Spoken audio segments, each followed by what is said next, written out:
नमस्कार, फिर से आप सभी का एक बार स्वागत है मेरे इस छोटे से YouTube चैनल पर। आपको याद होगा हमारी पिछली वीडियो में हमने एनाक्रोनिज्म के बारे में बताया था और इस एनाक्रोनिज्म के चलते हुए मेरे दिमाग में एक छोटा सा आइडिया आया, क्यों ना हम अपने टिकटॉक्स की सीरीज़ को कुछ दिनों के लिए बंद करके एक नए सीरीज़ का जन्म दे। इसका नाम होगा वर्ड ऑफ द डे। इस बारे में आपका जो भी राय है आप नीचे के कमेंट सेक्शन पे मुझे ज़रूर बताइए, मुझे अच्छा लगेगा। और साथ ही साथ मेरी कोशिश रहेगी कि चीज़ों को आपके सामने अच्छे से पेश किया जाए। लेकिन इस वीडियो को आगे बढ़ाने से पहले मैं आपको एक चीज़ को दिखाना चाहता हूँ। ये चीज़ भेजा गया है बर्जर पेंट्स इंडिया लिमिटेड की तरफ से। ये 2021 का एक डायरी है और बड़े ही खूबसूरत डायरी है। इसकी बनावट को अगर आप देखो तो बड़े ही दिलचस्प लगा, बाकी के डायरी से काफ़ी अलग है। कुछ देर पहले ही उनके एक शख्सियत ने आकर मुझे ये डायरी दे के गया है। पर्सनल मेमोरेंडम सेशन को भी अगर आप देखो तो बड़े ही अच्छे से अच्छी कैलीग्राफी फॉन्ट के ज़रिए या टाइपफेस के ज़रिए इसे लिखा गया है और जो पेज की क्वालिटी है वो बड़े ही अच्छे हैं। फर्चर पेंट्स को हमारी तरफ से ढेर सारी शुभकामनाएं और मुझे उम्मीद है कि आपकी पेंटिंग खासकर ये वाला पेंटिंग चलता रहे और इसी तरह से आपकी कंपनी आगे बढ़े। बहुत बहुत शुक्रिया आपका इस अनोखे तोहफे के लिए। चलिए आज के कहानी को शुरू करते हैं। और इसी डायरी के चलते हुए मुझे एक बचपन का याद मिल गया।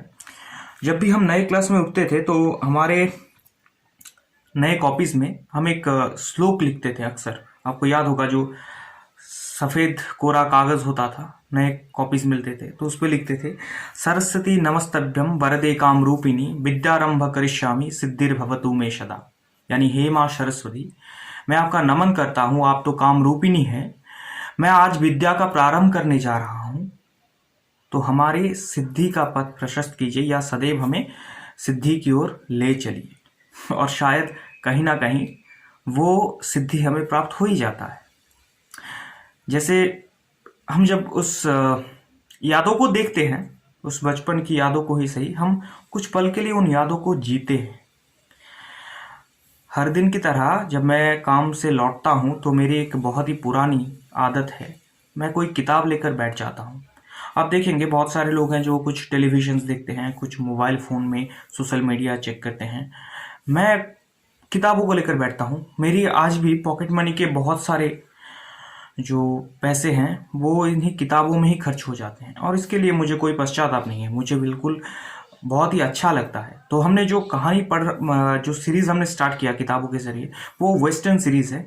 जो कुछ अमेरिका देश जब बन रहा था उस पल की कुछ कहानियों को लेकर, कि किस तरह से रेंच वॉर लगता था और रेंचर्स के बीच आपसी झगड़ा होता था, gunman, cowboy, horse riding, miners के साथ रेंचर्स का झगड़ा, ये तमाम चीज़ों को लेकर बड़े ही दिलचस्प कहानियाँ होती हैं। हर एक नॉवेल अपने आप में ही बड़े अनोखे होते हैं और पढ़ते पढ़ते आप कहीं ना कहीं उस वक्त में खो जाते हो। आपको लगता है कि आप उस पल को जी रहे हो, जबकि हकीकत में आप तो यहाँ इस 21st सेंचुरी में हो, लेकिन आप उस पल में चले जाते हो। क्या कभी आपके साथ ऐसा हुआ है?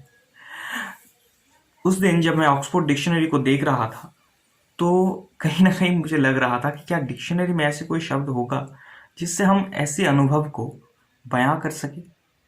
और इसी के चलते हुए मुझे एक शब्द मिला। इस शब्द का नाम है विकरियस। इस विकरियस के बारे में ऑक्सफोर्ड डिक्शनरी ने क्या कहा है, चलिए एक बार देख लेते हैं। ऑक्सफोर्ड डिक्शनरी ने कहा है कि विकरियस एक एडजेक्टिव है और यह हमेशा ही नाउन से पहले बैठता है। इसका मतलब है felt or experienced by watching or reading about somebody else doing something rather than by doing it yourself। इसके एक एग्जाम्पल भी उन्होंने दिया है कि किस तरह से इसे हम वाक्य में या सेंटेंस में व्यवहार कर सकते हैं। He got a vicarious thrill out of watching his son score the winning goal। अब आपको अगर समझ नहीं आ रहा है तो चलिए मैं बताता हूँ। इस शब्द का जन्म हुआ 1637 में। ये एक लैटिन शब्द से आया है जिसका मतलब होता है विकिस। ये विकिस शब्द से ही आगे की बहुत सारे शब्द जैसे वाइस शब्द का इजाद हुआ। ये वाइस शब्द आपको बहुत सारी जगहों पे मिल जाएगा। वाइस प्रेसिडेंट, क्रिकेट में वाइस कैप्टन, स्पोर्ट्स में। तो ये वाइस शब्द का मतलब होता है ऑल्टर या चेंज, एक तरह का बदलाव। यानी किसी और की जगह पर कोई और का आना। और यही शब्द विकरियस की मामले पे भी है। आप खुद किसी दूसरे की जगह पर खुद को बिठाते हो। आपको याद होगा बचपन में एक टीवी सीरियल आता था शक्तिमान, मुकेश खन्ना ने इस किरदार को निभाया था। और हम में से शायद ऐसा कोई भी शख्सियत नहीं था जो शक्तिमान देखने के बाद खुद को शक्तिमान की तरह नहीं सोचा था। तो ये जो हम थे, लेकिन हम कहीं ना कहीं अपने मन ही मन शक्तिमान के बारे में सोच रहे थे, शक्तिमान होने के बारे में सोच रहे थे। ये तमाम चीज़ें हकीकत में विकरियसनेस है। नाउन जो शब्द है वो विकरियसनेस है। और एडवर्ब की अगर हम बात करें तो एडवर्ब है विकरियसली, यानी बस एल वाई जोड़ दो तो एडवर्ब मिल जाएगा।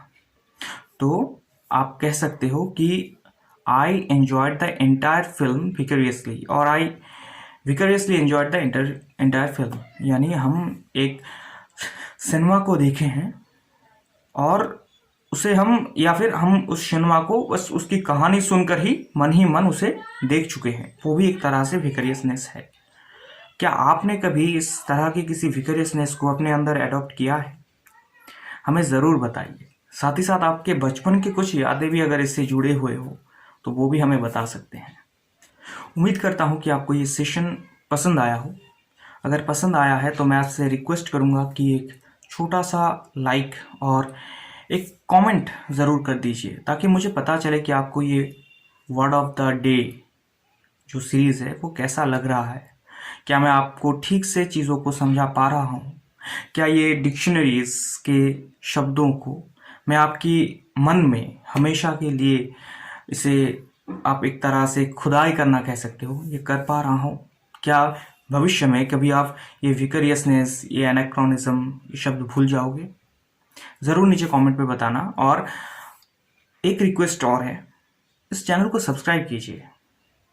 इस चैनल को सब्सक्राइब अगर आप करेंगे तो कहीं ना कहीं हम जैसे शख्सियतों को थोड़ा मोटिवेशन मिलती है। हमें लगता है कि हाँ, कोई तो है जो हमारी बातों को सुन रहे हैं, हमें पसंद कर रहे हैं। अगर आप करेंगे नहीं तो हमें पता कैसे चलेगा?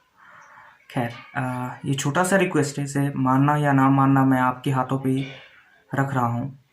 मिलेंगे जल्दी ही, तब तक के लिए खुश रहिए। जय हिंद।